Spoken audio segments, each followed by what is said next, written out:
नमस्कार विद्यार्थियों, मैं धीरज कुमार गुप्ता, सहायक आचार्य हिंदी, राजकीय महाविद्यालय कामा, आप सभी का हिंदी की ऑनलाइन शिक्षण कक्षाओं में स्वागत करता हूं। हम अध्ययन कर रहे हैं श्री यशपाल जी द्वारा रचित कहानी पर्दा। कल हमने देखा चौधरी पीर वृक्ष के व्यक्तित्व के बारे में हमें जानकारी या पात्र के चरित्र चित्रण के बारे में हमें जानकारी कथानक के माध्यम से हुई। आज हम उससे आगे देखते हैं कि चौधरी पीरबख्श जो पूर्व में संपन्न थे, समय अनुसार परिस्थितियां बदल जाती है और गरीब की स्थिति में आ जाते हैं। इज्जत का आधार उनके घर पे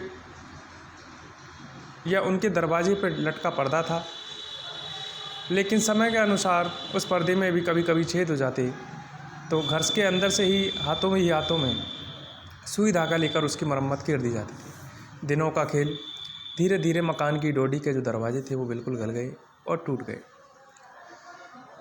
चौधरी जी ने मकान मालिक से कहा तो मकान मालिक ने उन्हें सुनाया कि 2 रुपये में चौधरी जी क्या होता है, आप चाहे तो मकान खाली कर दीजिए, मुझसे तो ये दरवाज़ा नहीं लगे।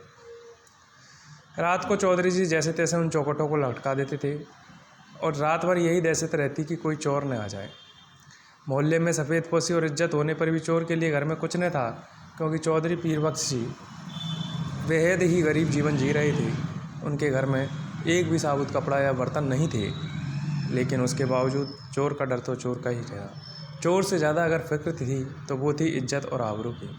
किवाड़ न रहने पर पर्दा ही आबरू का रखवारा था, लेकिन एक दिन आंधी में वह पर्दा भी तार तार होकर उड़ गया।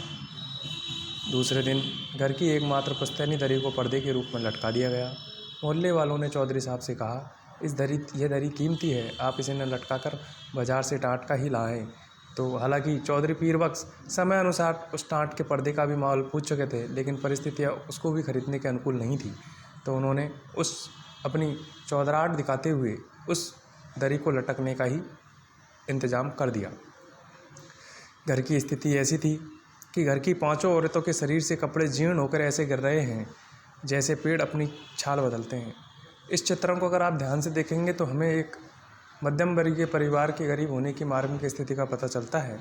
यह कहानी की संवेदनशील पंक्तियां हैं कि किस तरीके से चौधरी पीरबख्श और उनका परिवार अपना जीवन यापन कर रहा है। किसी तरीके से एक दफ़ा पेट भर सकने के लिए आटे मिल जाए, कपड़े की गुंजाइश तो कहाँ है। खुद चौधरी जी के पजामे में गल्लीन सारे पैबंद लग गए और मार्किन के कुर्ते पजामे की तो बात दूर की रही। अब गिरवी रखने के लिए भी घर में कुछ नहीं था। ऐसी स्थिति में गरीबों का एकमात्र सहारा पंजाबी खान साहूकार था। रहने की जगह देखकर वह रुपया उधार दे देता था। 10 महीने पहले चौधरी साहब के जो लड़के हुए थे, उनके जन्म की परवरिश की ज़रूरत आ पड़ी। कहीं और प्रबंध न होने के कारण उन्हें पंजाबी खान बब्बर अली खान से 4 रुपये उधार लिए, जो 1 रुपया प्रति माह 8 महीने में चुकाने की रकम तय हुई।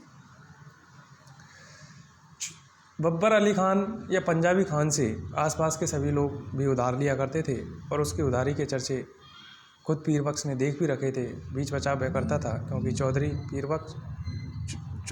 पीरबख्श ने देख रखा था कि पंजाबी खान अपना पैसा कैसी भी कीमत पर नहीं छोड़ता है। जैसे तैसे करके फजीयत होने से बचने के लिए चौधरी साहब ने 7 महीने तो लगातार करके किस्त देते चले गए, लेकिन सावन के महीने में स्थिति और विपरीत हो गई। बाजरा महंगा हो गया, किस्त देना संभव न रहा। खान साहब 7 तारीख को ही शाम को आ गए। चौधरी पीरबख्श ने खान की दाढ़ी और पैर चिचोली कर उसे समझा लिया कि मैं अगले महीने आपकी किस्त चुका दूंगा और 1 रुपये की जगह आपको 1.25 रुपये दे दूँगा। लेकिन भादों में तो हालत और भी ज़्यादा बिगड़ गई। बच्चों की माँ की तबीयत रोज़ रोज़ गिरती जा रही थी।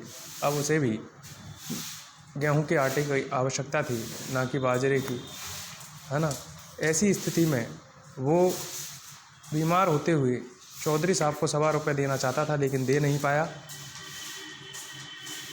साथ ही साथ उसे 2 रुपये की पेशगी भी मिली थी, लेकिन उस पेशगी का भी वह लाभ ना उठा पाया।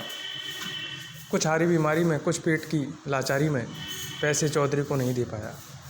ऐसी स्थिति में चौधरी पंजाबी खान जब अपना पैसा मांगने आया तो चौधरी ने एक बार और टालम टोल करके उससे बचना चाहा, और बहाना ढूंढा कि अभी मेरे मालिक यहाँ नहीं है, 10 का पे तनख्वाह वो करते हैं, 4 दिन बाद आपके पैसे मैं दे दूँगा। इस तरीके से चौधरी को एक बार तो टाल दिया गया, लेकिन पैसे कहाँ से आते। मिल मालिक ने भी अतिरिक्त पैसे देने से मना कर दिया। ऐसी स्थिति में चौधरी पीरबख्श के सामने अब कोई चारा ही नहीं रहा। जब चौधरी पीरबख्श के पास चारा ना रहा तो उन्होंने देखा कि अब तो उसकी शामत आ गई है। ऐसे में वह घर से बाहर चला जाता है। कहानी की अगली मार्मिकता को अगले अंक में देखेंगे। आज के लिए इतना ही। धन्यवाद।